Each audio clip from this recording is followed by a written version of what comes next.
Bien, en nuestra tercera clase vamos a revisar lo que es parto eutóxico, ¿no? Que es el parto verdadero, el parto fisiológico, el parto sin complicaciones, ¿correcto? En una gestante a término mayor de 37 semanas.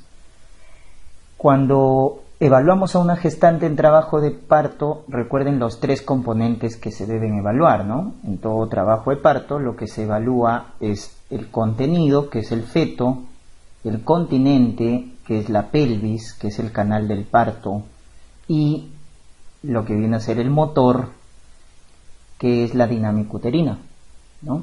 O contracción uterina. Esos tres componentes se evalúan, ¿ya? Feto, pelvis y dinámica uterina. Vamos a hablar de este último, algunas características que les han preguntado en el examen. Con respecto a la dinámica uterina, vamos a tener que hay ciertas hormonas que cuando una gestante ya está a término empiezan a desencadenar este trabajo de parto, ¿no? La más conocida que ustedes habrán escuchado es la oxitocina. La oxitocina es una hormona producida por el hipotálamo, ¿ya? Sobre todo por el núcleo paraventricular. El núcleo paraventricular y en menor cantidad el núcleo supraóptico del hipotálamo producen oxitocina. Luego la almacenan en la neurohipófisis y la neurohipófisis luego secreta la oxitocina, ¿no es cierto? La cual va a inducir contracción del músculo liso en el útero, desencadenando el trabajo de parto. ¿Dónde hay más receptores para oxitocina? En el fondo uterino. En el fondo uterino hay más receptores para la contracción uterina y recuerden que su marcapaso para la contracción uterina está sobre todo a nivel del cuerno derecho, ¿no? Del fondo uterino, a nivel del cuerno derecho, o sea, justo cuando se une a la trompa, ¿no? De tal manera que la contracción, como pueden ver en el fondo, es más precoz, es más duradera, es más intensa en el fondo uterino. Más precoz, más duradera, más intensa. Y va descendiendo, ¿no? Conforme llega al segmento uterino inferior. De tal manera que la contracción es descendente, como pueden darse cuenta. A esto se llama triple gradiente descendente. Triple gradiente descendente, ¿no? Del hecho de que la contracción es más precoz, más duradera, más intensa en el fondo y va disminuyendo conforme va al segmento uterino inferior. Pero no es la única hormona, hay otras hormonas como por ejemplo también las catecolaminas, la adrenalina, la noradrenalina con sus receptores alfa también estimulan la contracción uterina. El feto, ¿qué produce el feto? Cortisol, chicos. El cortisol fetal induce contracción uterina, ¿no? Y también las prostaglandinas, sobre todo en la familia E. Las prostaglandinas no solo contraen el útero, sino que también maduran el cuello, maduran el cérvix. Y eso es lo que ya va a desencadenar el trabajo de parto, ¿no? Cuando decimos que una gestante ha iniciado el trabajo de parto, cuando ya hay cambios cervicales, cuando la contracción ha sido regular, intensa, duradera y está generando cambios a nivel del cuello. ¿Qué características tiene la dinámica uterina? Tiene una presión basal llamada tono, que es aproximadamente 10 milímetros de mercurio. Esa es su presión basal.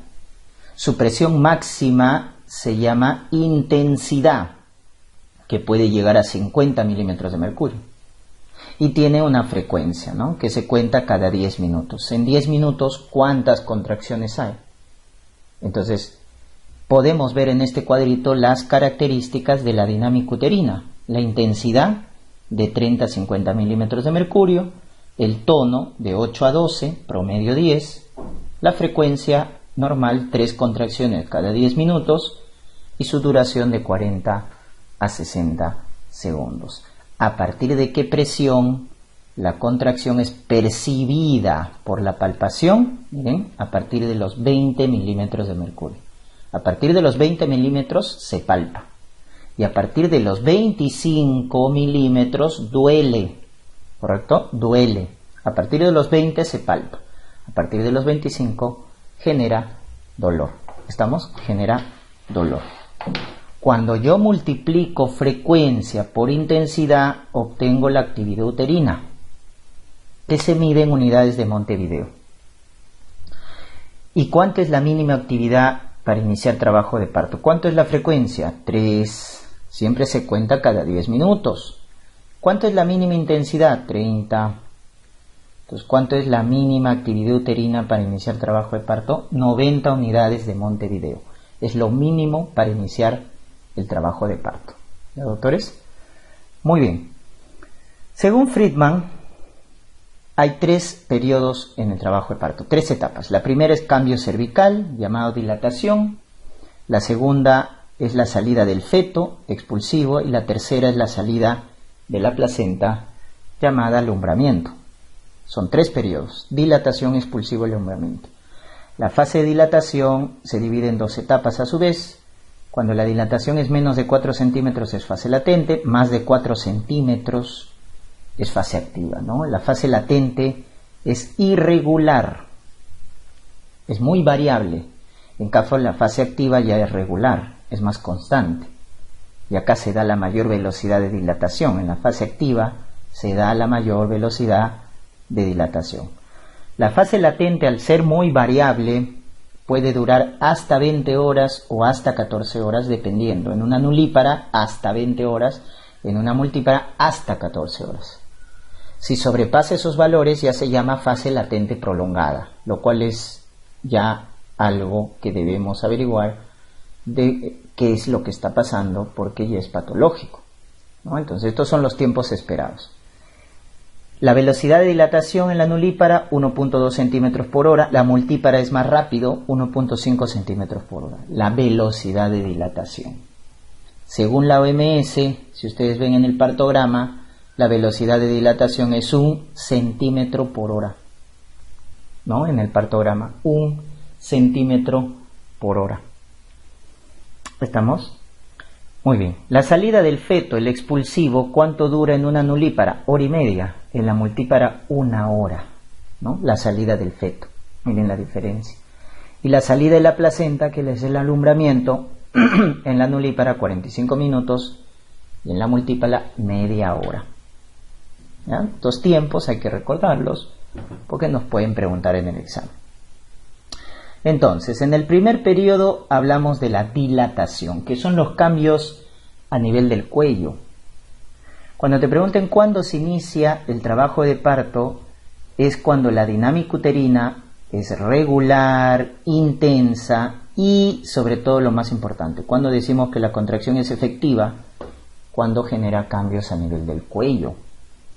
¿Y qué cambio vamos a ver a nivel del cuello? Miren lo primero que se va a hacer. Miren, este cuello está largo y cerrado. Y miren qué pasa acá. ¿Qué se ha producido? El borramiento. El cuello se ha borrado.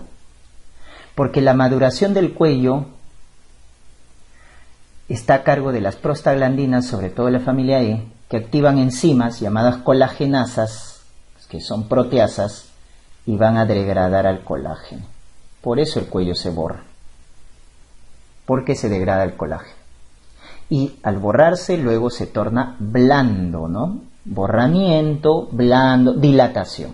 Entonces primero se borra y luego miren qué es lo que pasa. Se dilata. Primero se borra y luego se dilata. Esos cambios a nivel del cuello son los que marcan el inicio del trabajo de parto. Cuando una dinámica uterina regular, intensa, genera cambios a nivel del cuello, ha iniciado el trabajo de parto. Recuerden que la nulípara borra primero y luego dilata. En cambio, la multípara borra y dilata al mismo tiempo. Borra y dilata al mismo tiempo. ¿Ya? Esa es la diferencia.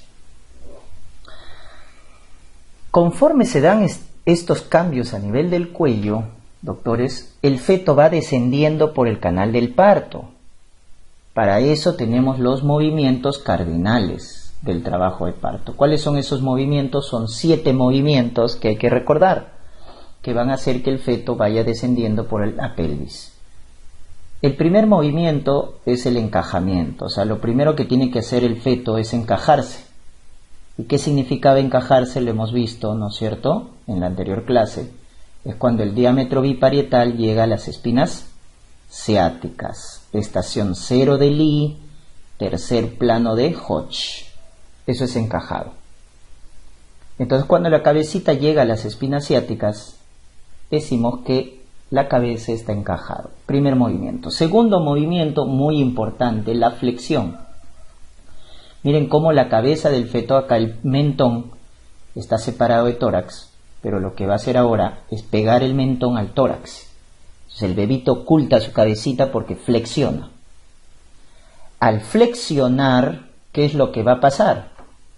Ya no va a exponer este diámetro, que es el occipito frontal, que mide 12 centímetros, ¿no? Cuando la cabeza está recta, cuando el mentón no está pegado al tórax, expone el occipito frontal. Cuando flexiona, entonces cambia el diámetro de presentación de occipito frontal a suboccipito bregmático. Pregunta de examen, que mide 9.5 centímetros. Entonces, ¿para qué sirve la flexión? Para cortar el diámetro de presentación. Para eso sirve. Para cortar el diámetro de presentación. De occipito frontal a suboccipito bregmático. Para eso sirve la flexión. Miren en qué variedad de posición está cuando la cabeza está flexionada. Miren, acá está el occipucio. Y ya habíamos visto qué variedad de posición es esa. Occipito ilíaca izquierda anterior. Que habíamos dicho la más frecuente, ¿no? La más frecuente es occipito ilíaca izquierda anterior. Esa es la variedad de posición más frecuente, ¿ya? Porque el siguiente movimiento, que es la rotación interna, consiste en cambiar esta variedad de posición. Miren, o sea, acá está el tercer movimiento, rotación interna. La cabeza rota dentro del canal del parto. ¿Y hacia dónde va a rotar? Va a rotar en sentido antehorario. Miren, de lo que estaba occipito ilíaco izquierda anterior, miren ahora dónde está el occipucio. Se pone occipito púbico. Entonces, ¿cuánto ha rotado? Ha rotado 45 grados. ¿En qué sentido? Antihorario. Esa es la rotación interna. Sirve para cambiar la variedad de posición. De occipito ilíaco izquierdo anterior a occipito púbico. Ahora, obviamente, esto va a depender de la variedad de posición. Como estamos diciendo, si la cabecita del feto está en occipito ilíaco izquierdo anterior y tiene que pasar acá a occipito púbico, entonces, ¿cuánto tiene que rotar? Hemos dicho 45 grados en sentido antihorario. Pero ¿qué pasaría si estuviera acá? En occipito transverso. Es el occipito ilíaco izquierdo transverso. Miren cuánto tendría que rotar, más 90 grados en sentido antihorario. ¿O qué pasaría si estuviera en el posterior, occipito ilíaco izquierdo posterior? Miren cuánto tendría que rotar, 135 grados en sentido anterior. ¿Se dan cuenta? Por eso, ¿cuáles son distóxicas? La occipito posterior y la transversa. Son distóxicas. Se va a alterar la rotación interna, porque es más difícil. En cambio, ¿cuál es más fácil de que rote? Occipito ilíaco izquierdo anterior. ¿No? Occipito ilíaco. Cuando son del lado derecho son iguales, solo lo que lo diferencia es el giro, ¿no?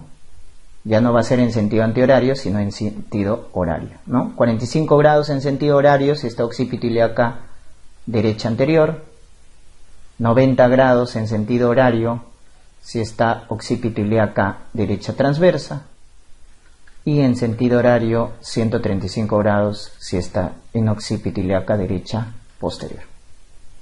Esa es la diferencia. Cuando está en derecho, el giro es horario. Cuando está en el lado izquierdo, que es lo más frecuente, sentido antihorario. Entonces, la rotación sirve, como les estoy mencionando, para cambiar la variedad de posición. ¿A dónde debe llegar? A occipito púbico. Porque de esa manera, en el cuarto movimiento, se va a producir la extensión de la cabeza. Extensión. Miren cómo extiende la cabeza. Y de esa manera sale del canal del parto. Luego viene el quinto movimiento, que es la rotación externa. O sea, la cabeza vuelve a girar, pero ahora fuera del canal del parto. Por eso se llama rotación externa.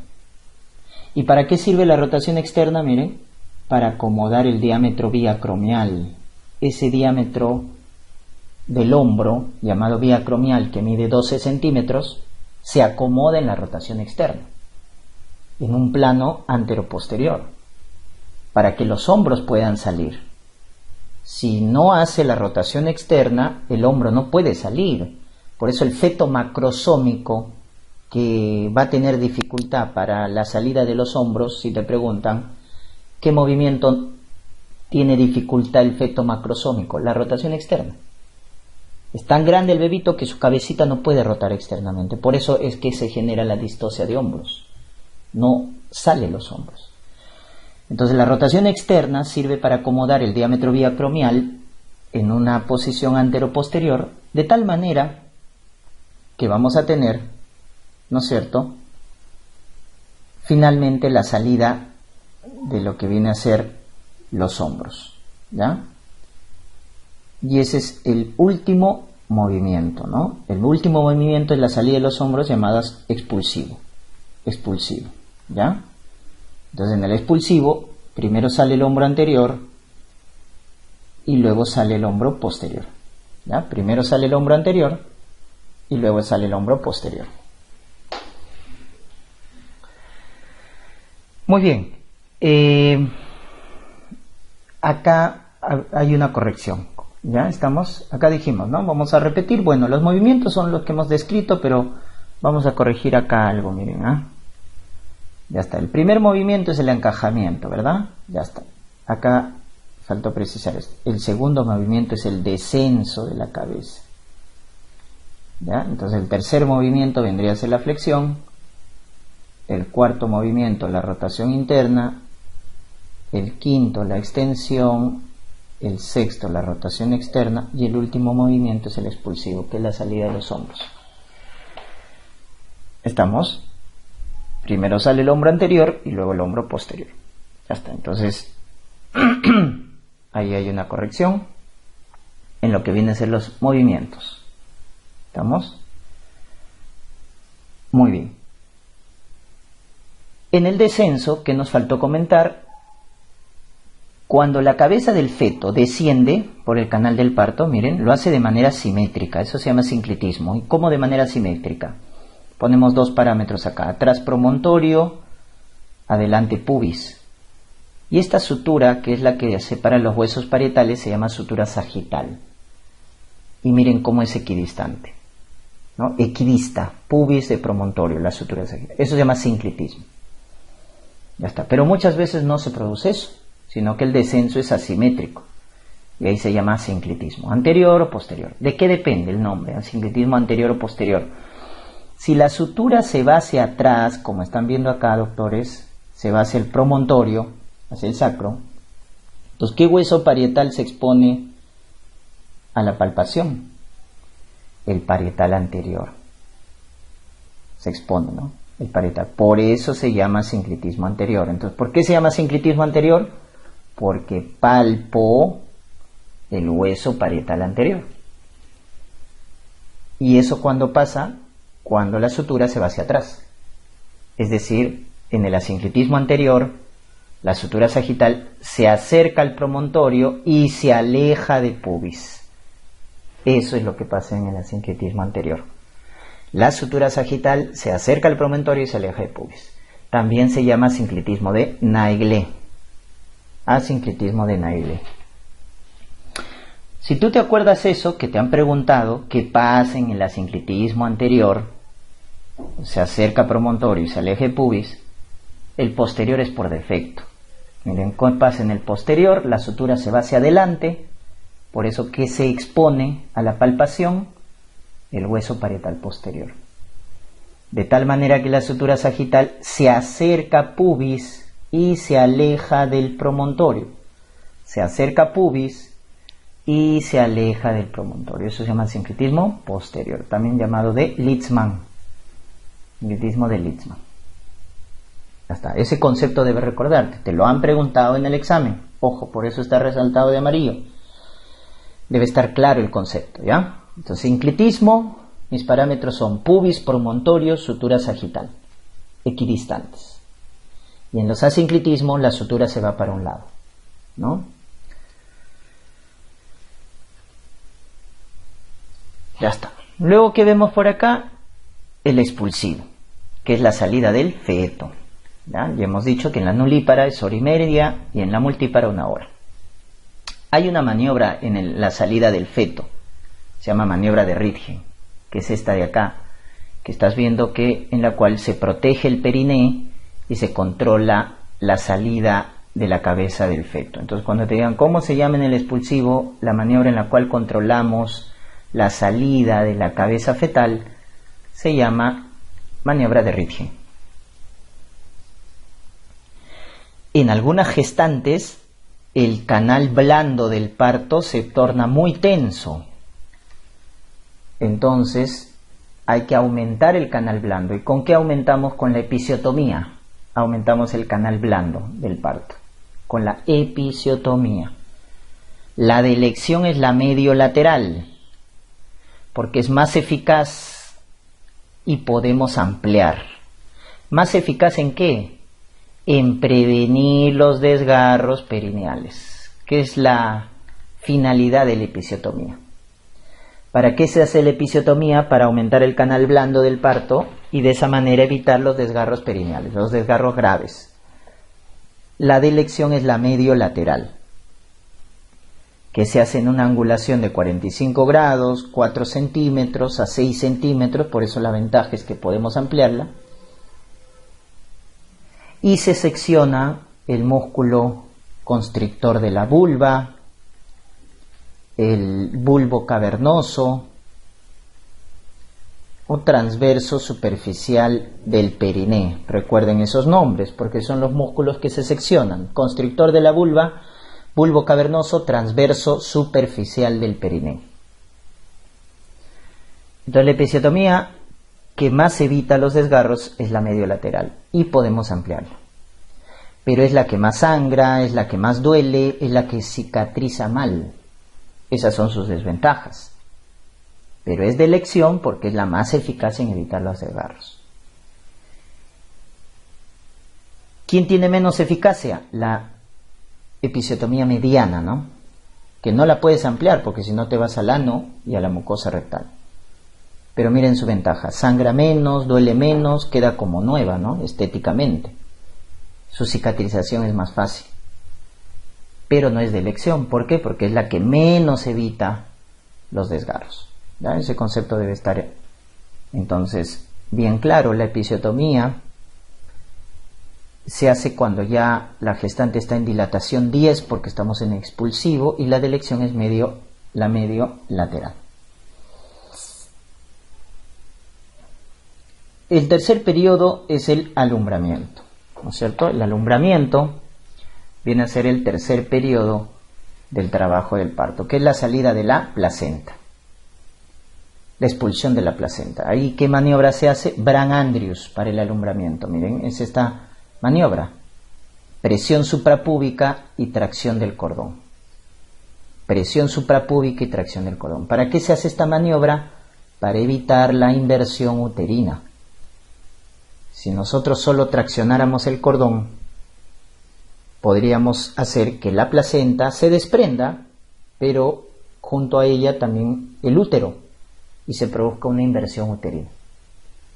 Entonces lo que se hace es esta maniobra, ¿no? De presión suprapúbica y tracción del cordón, maniobra de Brandt-Andrews. Ya cuando la placenta está fuera, se gira sobre su eje para evitar la rotura de membranas, y eso se llama maniobra de Dublín, cuando ya la placenta está completamente afuera, ¿no? ¿Cuál es el principal mecanismo, chicos, para que la placenta se desprenda? Este es el principal mecanismo: contracción y retracción del útero. Cuando el útero se contrae y se retrae, disminuye su superficie. Al disminuir su superficie, la placenta se desprende. Ese es el principal mecanismo.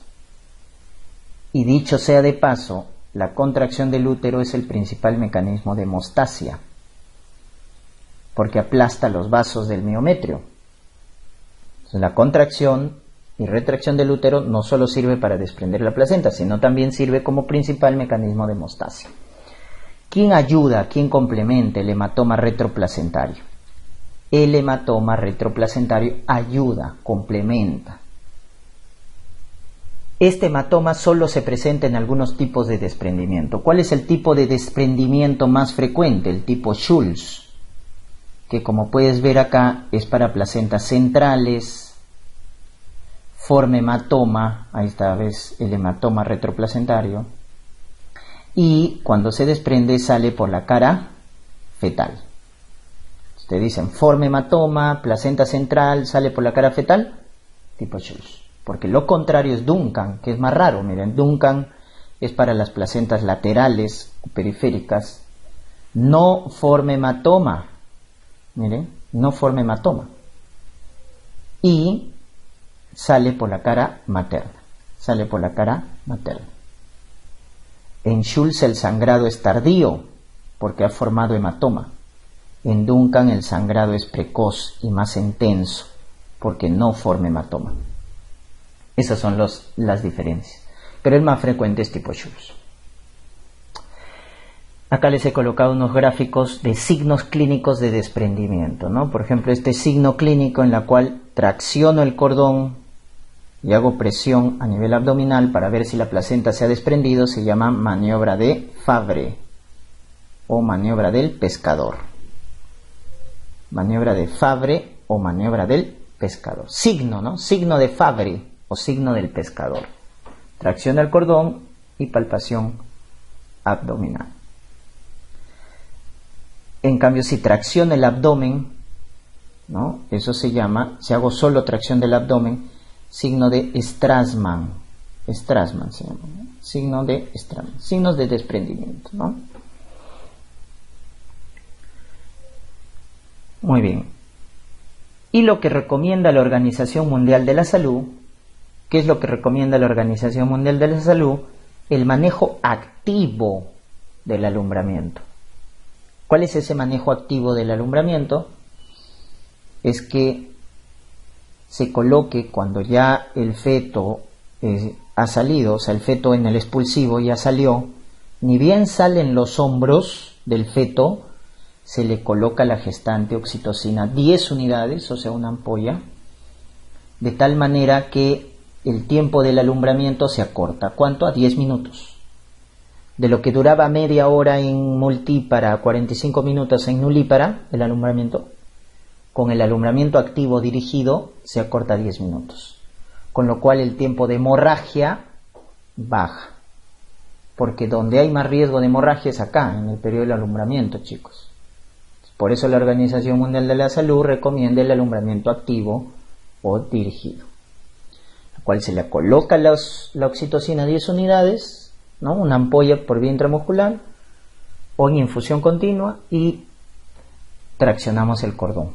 Hacemos nuestra maniobra de Brand-Andrews para sacar la placenta y al hacer este alumbramiento dirigido se acorta el tiempo a 10 minutos.